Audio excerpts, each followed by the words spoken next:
Honolulu, and someone took your pastrami sandwich from the refrigerator. Again.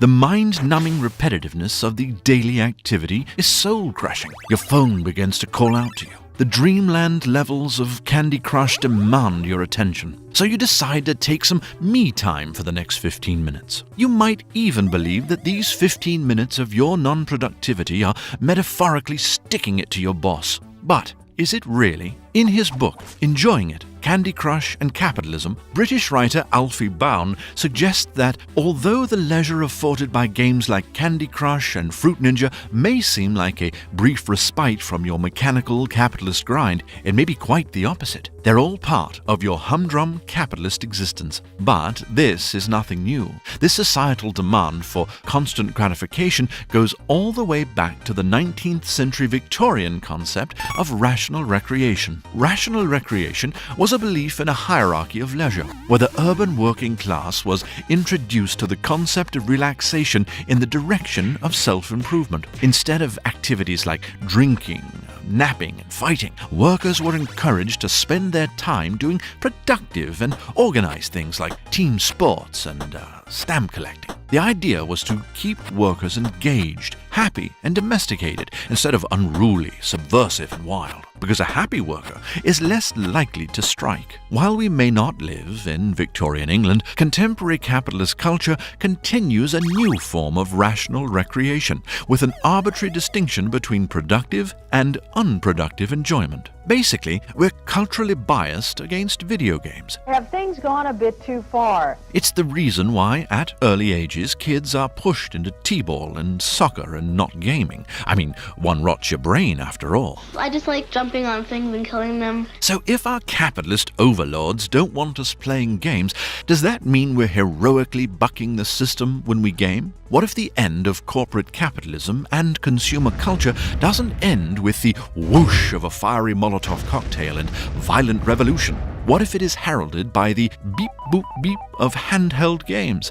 Well, probably not. There are a couple of obstacles to the revolutionary potential in games. Most games require a massive amount of investment in order to keep up with the increasing demand for pleasure. Between DLCs and microtransactions, grinding games like Diablo, Destiny, and World of Warcraft generate entire economies of their own. Not to mention the people that spend their day making pennies to farm for virtual gold, or the six-figure salary you can make as a professional gamer. There is literally an entire economy that thrives from the profit created from gaming. People enjoy games. They spend hundreds of hours playing, building relationships, and they trust in their game designers. Sequel after disappointing sequel is snatched off the shelves with the hope that some inkling of the original magic will remain. The new shiny advertising object is dangled in front of the consumer, one legendary camouflaged limited edition console at a time. It's hard to see how games can eradicate late modern capitalism if they're such an easy product to sell. And how can anyone be upset about their working conditions when they've cleared all the jelly in level 147 of Candy Crush? It's impossible because you're too busy yelling, "In your face!" to your tablet. Yes! In the face! What we are dealing with is a particular type of ideology, an ideology of consumer capitalism that mandates enjoyment. There isn't a pure, correct, or optimal object to enjoy, just that one ought to seek out and find pleasurable experiences. And this works perfectly with our society of advertising, where there's always a newer and shinier object promising pleasure. Capitalism promotes and demands that we find happiness, and that, most importantly, we enjoy that happiness. Surely your boss doesn't want you to play games at work, but the very concept of distracted gaming maintains a healthy work environment. While it should seem that the time that people take to play games like Angry Birds, Clash of Clans, or Doodle Jump hurts the workplace due to lack of production, it is the small enjoyment itself that keeps most people from burning the place down. So if even games are just trying to keep us happy while we toil away, does that mean all forms of enjoyment are destined to dull us to the utter meaninglessness of our corporate existence?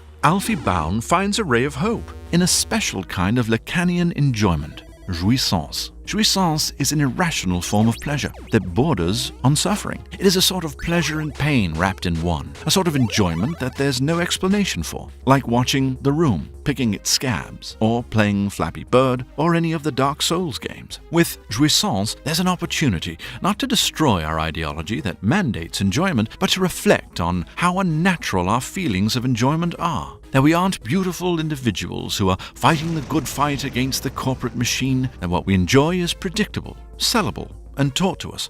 Well, dear viewer, which one is it? Are we just non-playable characters in the ever-expanding RPG of late capitalism? Or are we a heroic avatar in complete control of our quest for liberation, fighting a consumer culture from atop the work commode, faces basking in the sweet incandescent glow produced by internet meme after internet meme? Hello, dear viewer. Still have video games on the mind? So do we.